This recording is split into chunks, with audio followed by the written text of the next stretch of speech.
Good morning students, I am Meenakshi Meena from GPC Karauli. इस video में मैं बताऊंगी advantage and disadvantage of wind energy. तो सबसे पहले विंड एनर्जी है क्या। इसमें क्या होता है कि जब सूर्य की किरणें हमारे पृथ्वी पर पड़ती है तो हमारे यहाँ नीचे पृथ्वी का वातावरण गर्म हो जाता है। तो गर्म होने के कारण कुछ टेम्परेचर डिफरेंस होता है। उस टेम्परेचर डिफरेंस के कारण हवाएं चलती है। तो जो हवा चल रही है उसके साथ में बहुत सारी एनर्जी होती है। ऐसा हम कह सकते हैं कि अगर धरती की सतह पर जो सोलर रेज गिरती है तो उनका 2% वायुमंडल में आके वो सोलर किरणें काइनेटिक एनर्जी में कन्वर्ट हो जाती है। तो अगर उस काइनेटिक एनर्जी से अगर हम एनर्जी जनरेट करें तो कितना प्रॉफिट हो सकता है। तो यह है विंड एनर्जी, यानी कि हवाओं के साथ में जो एनर्जी है उनको बोलते हैं पवन ऊर्जा। पवन ऊर्जा में किसी भी प्रकार के कोई भी पोल्यूशन नहीं होता। तो सबसे पहले बात करते हैं मेरिट्स ऑफ विंड एनर्जी। ये एक ऐसा एनर्जी सोर्स है जिसमें किसी भी प्रकार का प्रदूषण नहीं होता। क्यों? क्योंकि इसमें किसी भी प्रकार की ईंधन की आवश्यकता नहीं होती। जैसे थर्मल पावर प्लांट में हम कोयले का यूज़ करते हैं, हाइड्रो पावर प्लांट्स में पानी का यूज़ करके हम इलेक्ट्रिसिटी को जनरेट करते हैं, वैसे ही न्यूक्लियर पावर प्लांट। तो हर पावर प्लांट में या नॉन रिन्यूएबल एनर्जी सोर्सेज में किसी न किसी प्रकार की ईंधन की आवश्यकता होती है, लेकिन विंड एनर्जी में किसी भी प्रकार की आवश्यकता ईंधन की आवश्यकता नहीं है। अगर किसी भी प्रकार की ईंधन की आवश्यकता नहीं है तो ट्रांसपोर्टेशन कॉस्ट भी नहीं होगी।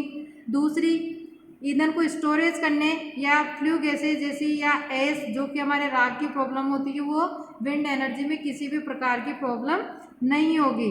विंड एनर्जी एक रिन्यूएबल एनर्जी सोर्सेज है जो कभी नष्ट नहीं हो सकता या कभी नष्ट नहीं होने वाला एनर्जी सोर्सेज है, जैसे कि सोलर वाला है।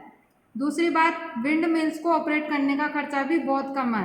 विंड एनर्जी किसी भी प्रकार का वातावरण पर कोई भी प्रभाव नहीं पड़ता है। लेकिन विंड एनर्जी को कहाँ सेटअप करते हैं, विंड एनर्जी का कहाँ उपयोग करते हैं कि जहाँ पर जो हमारी इलेक्ट्रिसिटी या ट्रांसमिशन लाइन है उनको बिछाते हैं, वो बिछाने का खर्चा जहाँ बहुत अधिक आता हो वहाँ विंड पावर का उपयोग करना उचित समझते हैं। जैसे राजस्थान में हर जगह नहीं करते, लेकिन जैसलमेर की साइड चले जाओ, गुजरात में चले जाओ तो वहाँ पे बहुत सारी पवन चक्कियाँ हैं। उधर ट्रांसमिशन लाइन बिछाने में बहुत सारा खर्चा आता है और उधर से हवाएं की वजह से हवाओं के साथ बहुत सारी एनर्जी होती है, तो वहाँ हम उसी से एनर्जी जनरेट कर लेते हैं। जमीन से पानी निकालने के लिए विंड पावर का उपयोग हम कर सकते हैं, जैसे कुएं वगैरह ये हो गए। 9th पॉइंट है सेंट्रल पावर ग्रिड से दूर दराज वाले इलाकों में जहाँ डोमेस्टिक यूज़ के लिए यानी कि घरेलू उपयोग के लिए भी हम विंड एनर्जी का उपयोग कर सकते हैं। तो ये तो है एडवांटेज किसके, विंड एनर्जी के। लेकिन इसके कुछ डिसएडवांटेज भी है।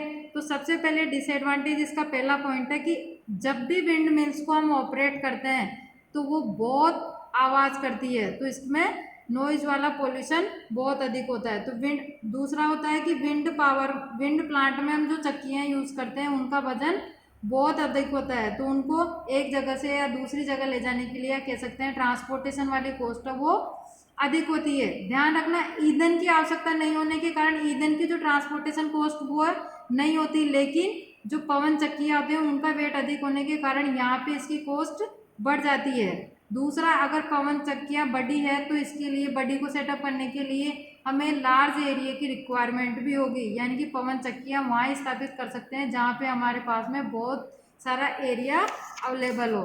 अगला पॉइंट है विंड मिल्स की जो मेंटेनेंस कॉस्ट है वो भी अधिक होती है, तो ये भी एक डिसएडवांटेज है।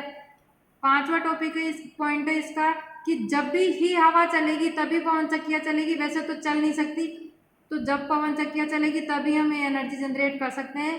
अतः किसी भी प्रकार ये विंड एनर्जी है जो सतत ऊर्जा का सोर्सेज नहीं है, यानी कि कंटिन्यू से हमें एनर्जी जनरेट नहीं कर सकते इसे। कभी कभी जब भी हवा चलेगी, या ऐसा है कि कुछ क्षेत्रों को छोड़कर जैसे पर्टिकुलर जगह वहाँ पे तो हमेशा 24 घंटे या दिन में या रात में हवा चलती रहती है, तो वहाँ पे हम एनर्जी जनरेट कर सकते हैं विंड पावर से। लेकिन कुछ जगह हवा नहीं चलती है या कुछ एरियाज में, तो वहाँ हम विंड एनर्जी का उपयोग नहीं कर सकते हैं। तो अतः ये किसी भी प्रकार का सतत ऊर्जा सोर्सेज नहीं है। विंड चक्की का भी वजन अधिक होने के कारण इसका जो बेस बनाते हैं हमें वो मजबूत होना चाहिए। अब मजबूत बनाने के लिए उसकी यहाँ से कॉस्ट बढ़ जाएगी।